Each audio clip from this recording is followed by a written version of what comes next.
Hoje vamos estudar sobre o sacerdote da nova aliança. Ontem nós vimos que é uma aliança superior, aliança possível por conta do sacrifício de Cristo e de sua entronização no santuário celestial. Na antiga aliança, irmãos, os sacerdotes, eles eram da linhagem de Arão. Era uma linhagem especial, os filhos de Arão. E eles ministravam no templo, ministravam no tabernáculo, no deserto. E o que eles faziam? Eles faziam a intermediação. Eles ofereciam sacrifícios. Veja Hebreus capítulo 8, verso 3. Todo sumo sacerdote é constituído para oferecer dons e sacrifícios. É isso que eles faziam. Eles ofereciam sacrifícios, eles faziam a intermediação entre o povo e o Senhor Deus. Como é que era isso, irmãos? Era um serviço diário. Esse serviço diário de sacrifícios era a aliança com Deus. Demonstrava a aliança com Deus. Era a expiação feita através do sangue de animais. Mas será que os sangues de animais podiam salvar, irmãos? Será que eles eram suficientes para salvar? Veja, por favor, Hebreus 10, 4. Lá diz assim, irmãos: porque é impossível que o sangue de touros e bodes tire os pecados. Impossível, irmãos. Os pecados da humanidade, os pecados dos seres humanos não podem ser perdoados, não podem ser esquecidos, como a Bíblia diz, eliminados através de sangue de animais. Mas então por que se fazia isso? Se fazia isso, irmãos, esse era um processo educativo, era um processo evangelístico. Se fazia isso para mostrar que um dia o sangue de um sacrifício superior, do sacrifício do Senhor Jesus Cristo, se efetivaria para que a humanidade pudesse ser justificada. Quando se estavam apresentando os sacrifícios, o que devia salvar aquele pecador era a fé no futuro, a fé no Senhor Jesus Cristo. Todos aqueles sacrifícios, milhares de sacrifícios ao longo da história do povo hebreu, eles simbolizavam a salvação em Cristo. Para que o povo aprendesse de uma maneira audiovisual como seria o sacrifício de Cristo, o derramamento de sangue do Senhor Jesus. Veja ainda o livro de Hebreus, novamente o livro de Hebreus, capítulo 9, verso 26. 9, 26, lá diz o seguinte: de outra forma, necessário lhe fora padecer muitas vezes desde a fundação do mundo. Mas agora, na consumação dos séculos, uma vez por todas se manifestou para aniquilar o pecado pelo sacrifício de si mesmo. Está dizendo, irmãos, olha, os sacrifícios que se faziam eram para aniquilar o pecado através de Cristo. Mas agora, de uma vez por todas, o sacrifício do Senhor Jesus Cristo aniquilou o pecado pelo sacrifício de si mesmo. O sacrifício de Cristo aniquilou o pecado.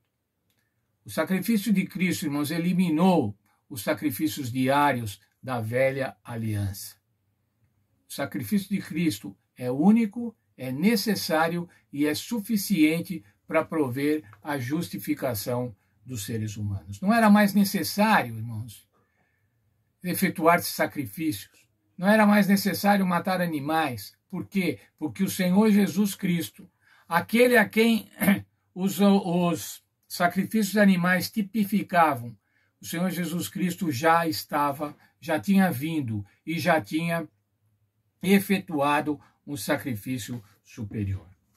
Quando a gente vê sobre a morte de Jesus, irmãos,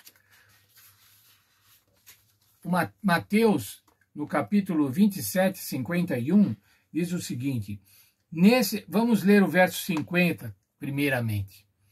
E Jesus, clamando outra vez com grande voz, rendeu o Espírito. Jesus morreu. Jesus morreu na cruz. O que aconteceu, irmãos? Nesse instante, o véu do templo se rasgou em duas partes, do alto a baixo, tremeu a terra, fenderam-se as rochas. Mas o que aconteceu? Vamos pensar no templo.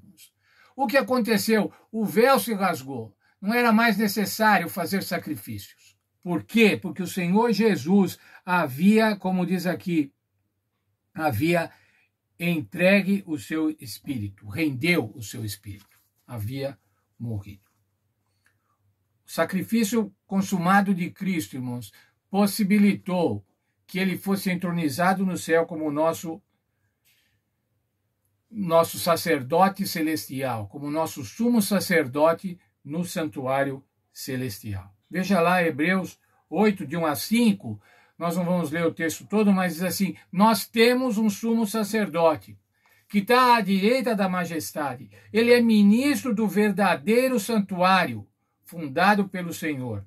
E ele apresentou o seu sangue como sacrifício. Esse sacerdote, irmãos, do Senhor Jesus Cristo, foi chamado por Deus, conforme vemos lá em Hebreus, no capítulo 5 e no verso 10. Hebreus 5:10 diz o seguinte: tendo sido chamado por Deus, tendo sido por Deus chamado sumo sacerdote. O Senhor Jesus é um sacerdote, o sumo sacerdote investido por Deus após a sua morte e ressurreição. Quando o Senhor Jesus voltou ao céu, irmãos, ele foi entronizado no céu. O sacrifício do Senhor Jesus Cristo foi aceito por Deus. E dessa forma, ele passou a ser o nosso mediador. Veja ainda Hebreus, o livro de Hebreus, irmãos, é belíssimo para mostrar a intercessão do Senhor Jesus Cristo, a função de Cristo no santuário celestial. Veja, por favor, Hebreus 9, versos 11 e 12. Mas Cristo, tendo vindo como sumo sacerdote dos bens já realizados por meio de um maior e mais perfeito tabernáculo, não feito por mãos, isso é, não dessa criação, mas não por meio de sangue de bodes e bezerros, mas pelo seu próprio sangue, entrou no Santo dos Santos uma vez por todas, havendo obtido a nossa redenção. Cristo veio apresentar agora o seu sangue como intermediação, a sua vida como intermediação pelos pecados da humanidade. A aliança antiga, irmãos, era uma aliança que se demonstrava em bodes e touros. Mas isso não era a redenção, irmãos. A redenção era o Senhor Jesus. E o Senhor Jesus, então, agora se apresenta na nova aliança, na aliança superior. A concretização daquela aliança que era simplesmente aqueles rituais, eram didáticos para apontar o Senhor Jesus Cristo. Quero mostrar para vocês agora outro texto, Hebreus 9, 14. Quanto mais o sangue de Cristo, que pelo Espírito Eterno se ofereceu a si mesmo imaculado a Deus, purificará a nossa consciência das obras mortas para servirmos ao Deus vivo. O que o sangue de Cristo vai fazer, irmãos?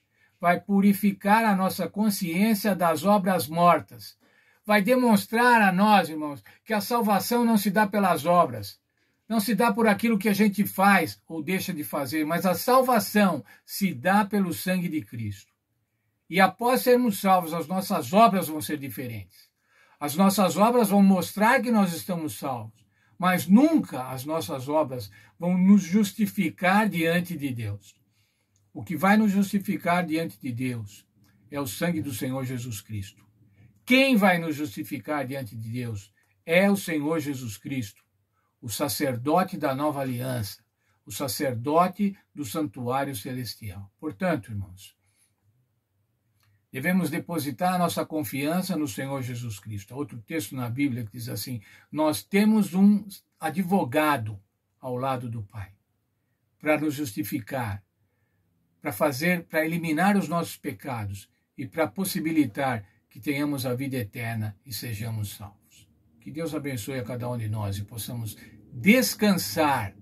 Veja, irmãos, descansar, possamos estar tranquilos na intercessão eficiente, eficaz, única e eficaz, necessária, mas eficaz, a intercessão do nosso Senhor Jesus Cristo. Deus abençoe a todos.